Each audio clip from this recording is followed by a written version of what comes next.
Assalamualaikum warahmatullahi wabarakatuh. Good day, everybody. So today, me, Kayla, and also Winda, who is sick currently, are going to present about the mutual legal assistance. So let's begin. Okay, let's begin with the definition of what is MLA or mutual legal assistance. Mutual legal assistance is a form of international cooperation between states in criminal matters, where one country provides assistance to another in obtaining and exchanging information, evidence, or testimony needed for investigation, prosecution, and prevention of crimes, especially those that are transnational in crimes. Okay, now we're going to talk about what's the purpose and functions of mutual legal assistance. The main purpose of mutual legal assistance is to facilitate cooperations among countries in handling criminal cases that cross national borders. Okay, so the thing that you must bold here is handling criminal cases that cross national borders or international criminal cases. And the function is to collect and share evidence such as documents, bank records, or witness statements, and to locate and identify suspects or witnesses in foreign jurisdictions, and to trace, to freeze, to seize, or confiscate assets obtained through criminal activities, and to serve judicial documents such as subpoenas or court summons abroad, to transfer detained person for testimony or investigation purpose, and to strengthen international cooperation in combating crimes like terrorism, money laundering, corruption, and drug trafficking. Okay, now we're going to talk about the difference between extradition. Okay, maybe you guys, we have to know first why are we talking about the difference between extradition and MLA? Because it's kind of similar, guys. Like when extradition is like you bring someone back home to their countries, but we're gonna talk about it now. The main difference between mutual legal assistance and extradition lies in their purpose and scope. When MLA focus on the exchange of evidence, information, or other forms of legal cooperation between countries to support criminal investigations and prosecutions without transferring individuals, without transferring individuals. In contrast, extradition specifically concerns the surrender of a person, either a suspect or a convicted offender, from one country to another to face trial or serve a sentence. Thus, while both aim to strengthen international cooperation in criminal justice, MLA deals with legal assistance in gathering evidence, whereas extradition deals with the physical transfers of offenders. Okay, next is MLA in Indonesian legal instrument. MLA play an important role in legal instrument in Indonesia for eradicate transnational crime. It comprises a reciprocal agreement between countries on criminal legal assistance, including investigations, prosecution, and the execution of sentence. The MLA will be the key to enforcement officials to overcome jurisdictional barriers, track and seize assets from overseas, and prosecute perpetrators in Indonesia. Okay, now we move on to the MLA submission procedure. So first, let's say the country who sends off a request for an MLA is country A. Then country A would submit a request. It can be the Minister of Law and Human Rights. It can also be the Minister of Justice. It can also be the National Police who submits this request to a central authority for the, let's say, country B. And then country B will have their central authority to check and verify the request that have been sent from country A.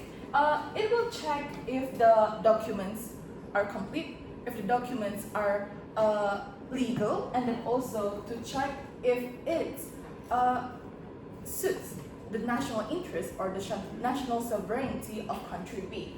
And then later, the country B will execute the existence if the request is approved by the central authority.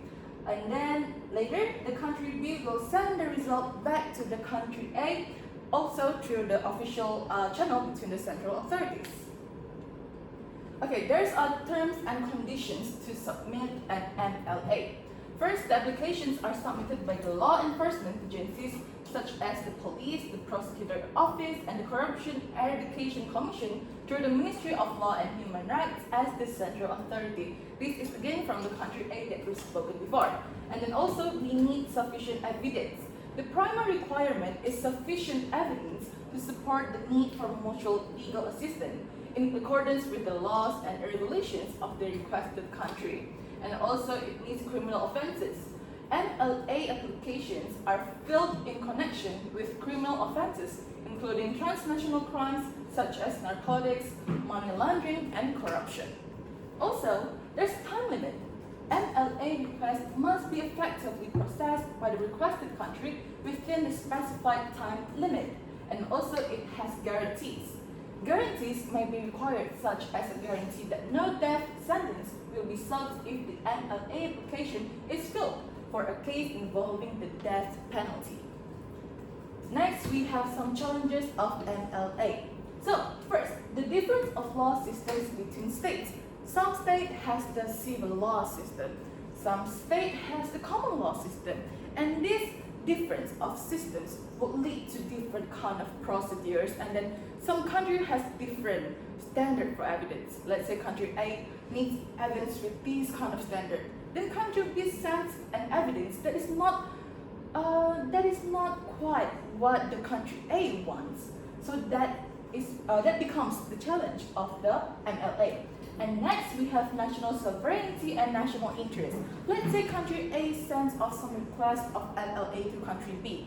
And then country B thinks that this request is invading the privacy of country B. It thinks that country A is challenging their sovereignty because this is supposed to be our secret. This is supposed to not be exposed to other country. So some countries that get requests from other countries to execute the MLA will tend to not participate or not to cooperate.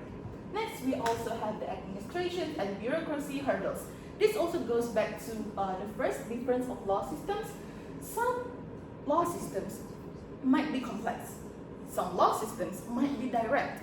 So these differences will later on become a very complicated procedures of MLA, and it will take years, it will take decades to approve an MLA or execute it. And also, some countries do not have sufficient human resources or authorities to proceed these MLA procedures, so it becomes a bureaucracy and administration challenge to them. And then also, there's the lack of bilateral and multilateral agreements. So what's the correlation of these agreements with MLA? So when a country doesn't have a bilateral or multilateral agreement with other country, then they do not have a standard that they pact among themselves. Like, they don't have something in common, they do not have something that they agree on how to manage this MLA. Then later, what they will handle, or what they will use to make this MLA. They will instead rely on diplomatic and goodwill of other countries to participate in this MLN, and it doesn't always work. Next. Okay, so there's some study cases here. First, we have the Djoko Tjandra case. So the Djoko Tjandra was a guy who was found to be corrupting money from the Bank Bali in 2009. So when he was found to be guilty of this corruption, he fled away from to many countries, such as Malaysia and Papua New Guinea. And then when the Indonesian government tried to find this Djoko Tjandra guy, they sent out MLA to these countries such as Malaysia and Papua New Guinea to track him and to find the assets that he was hiding back then. And then yeah, it took a long time. The case or the MLA was filed in about 2009, but Djoko Tjandra was arrested in 2020 because the complexity of the MLA procedure, and Indonesia did not really have a bilateral agreement with Papua New Guinea and also Malaysia. So that was the challenges. Next, we also have the Panama Papers. The Panama Papers, it began when a whistleblower sent off some documents, sketchy documents, to the German newspaper. So when they got the newspaper, they sent this to the ICIJ. So around 370 journalists around the world worked together to find these sketchy people and sketchy assets that they hide in many shell companies in Panama. So why did they hide these assets? Why did they hide this money from their governments, maybe, or maybe their states? It's because they tend to want to erase their names from these assets so that they wouldn't have a lot of hurdles in their country on bureaucracy wise, and also they will want to avoid to pay the taxes because there's a lot of money going on here. So they tend to hide themselves from the money that they have. So they put it in these shell companies in Panama, and it involves a lot of high elites and executives.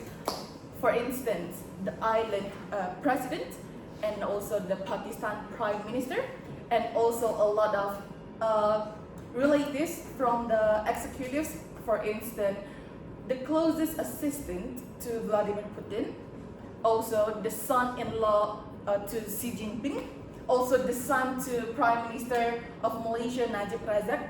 So the countries who have these people are related to these people. They send off MLA to various countries to track these people and also the assets that they hid back then. So that is it for the MLA study case and also the material in general. Thank you.